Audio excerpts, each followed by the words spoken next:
Are you planning to go and study in Canada? You need to think twice. The rules are changing and they are changing for the worst.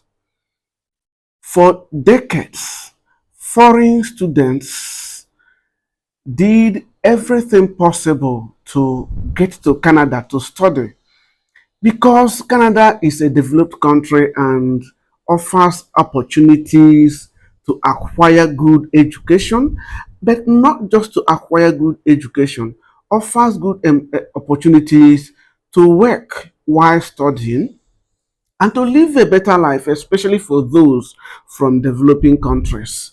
So the students also had this post graduation work permit or work program that Canada was implementing and is still implementing up to this time. So because of that, many students, thousands of students over the years flock to Canada in the hope that after they have studied, they will get a temporary resident permit that will allow them to live and work in Canada and earn some money to support themselves, perhaps their families, for those accompanied by their families, and their loved ones back home in developing countries. And they also hope that after meeting the requirements for permanent residence, they will apply and get permanent residence. This goes on year after year and after year, and many students, including those I know, with time they got their permanent residence and they they got jobs, good jobs, and they're doing very well. And they proceeded to get citizenship. But that is not the end of the story. Why this video is being made is that the rules are changing. The current government is changing the rules for the worst, the very, very worst. Now, City News and other media outlets are reporting that thousands of international students are facing deportation in Canada. These individuals include those that have graduated, they have finished their studies in Canada, and they have graduated, they've gotten their temporary resident permit, and they have been believing that their temporary resident permits will be extended until they qualify to apply for permanent residence and then citizenship. That is every migrant student's dream, or most migrant students' dream. Now, the current change is that the government says they are done with students that during the COVID, they needed extra hands to work. Now, a lot of students flocked there. They had their temporary resident permits renewed. They finished their studies, and meanwhile, while they were studying, they were working, they were paying taxes to the government. So the money wasn't just going to them. A good fraction of the money was going to the government. And I tell you something, taxes are not chicken feeds in the developed countries. So I would imagine that they were paying their asses off in taxes. And now, how would you justify a student coming to Canada on the grounds that their resident permit would be extended and that they would be allowed to remain in the country, work, and get up to permanent residence and then become citizens? Of course, anybody could say, well, the government never really made such a promise. The government doesn't have to make such a promise. The policies are there. So These students, they have been there, they have worked their asses off, they have paid taxes, they have been having hopes that they will become permanent residents. The government is telling them, now we have used you, we no longer need you, and we are not going to extend your temporary residence. If you are living in another country and your temporary residence is not extended, what that means is fuera, get out. Get out. If you don't get out, we deport you. That is what the government of Canada is telling over 70,000 international student graduates. 70,000 international student graduates. That their resident permits, temporary resident permits, will not be extended. The government tells them, all right, we have an alternative route for you to use to become permanent residents. Yes, go and apply through those routes. The government knows what they're doing. In my country, we call it Wayo, knows what they're doing.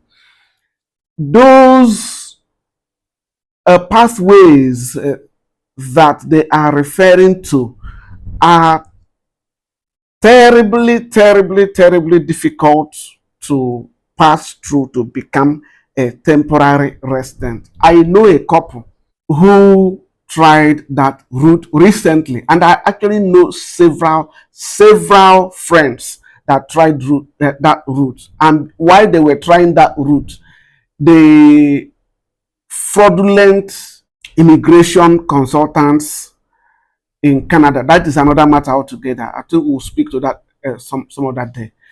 Fleece them out of tens of thousands of United States dollars and Canadian dollars.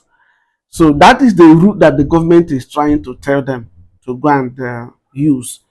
They will go and fill all manner of applications, and then the government will tell them, okay, when we like, we invite you if we feel we need you. And then when we invite you, when you will only apply if we invite you. What percentage of those who apply are invited? That is the question. And these international students who graduated from Canadian institutions, they know the racket, that for them to leave Canada to go and apply through those routes would be a disaster, would spell a disaster.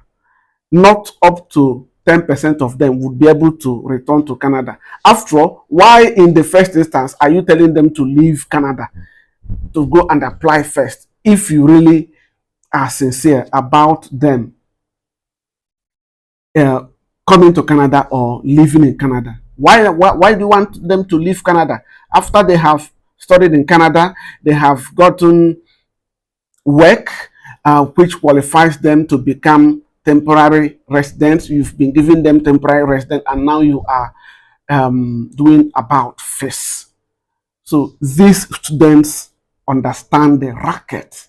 They know the racket very well. They know that the government wants to put the wool over their eyes, and they are protesting. For the past 3 months, there have been nationwide protests. Nationwide protests. They have been protesting outside the parliament, outside the seat of government, from coast to coast. But whether the Prime Minister, Justin Trudeau, will agree to listen to them is another matter. Look at what he said. He said, these foreign workers were vital during a labor shortage due to the COVID-19 pandemic. Did you hear that? But the country's economic needs have changed. Okay, so the students worked their asses off during COVID and they were paying taxes. It wasn't just that they were making up for Canada's shortage of occupations, of laborers, of workers. They were paying taxes to the government. And I tell you, taxes are not cheap in the developed countries. So, remember what I said earlier. They have used these individuals and now they want to kick them out. They want to kick them out. The students are protesting, they're organizing protests, they are setting up encampments outside the Legislative Assembly in Prince Edward Island. They're protesting overnight. They have been doing this for 3 months. So why would the government turn their back on the individuals that they have exploited, telling them that they needed them during COVID? So please, if you are considering going to Canada to study, think twice. City News cited a former international student who is facing deportation. This individual said, I spent the most crucial 6 years of my life taking many risks to come to Canada. For the past 6 years, I studied, I worked, I paid taxes, I earned enough CRS. CRS stands for Comprehensive Ranking System Point. This is the system they use to rank individuals who apply for permanent residence. But what has happened to him? The government has turned their back on him and others. The government, he says, that the government has just taken advantage of us. What a pitiable situation. This individual is one of over 70,000 graduates from Canadian universities facing deportation. Now, I'm not saying that you shouldn't go to Canada. A word is enough for the wise. Thank you for watching this video, and please remember to like and to share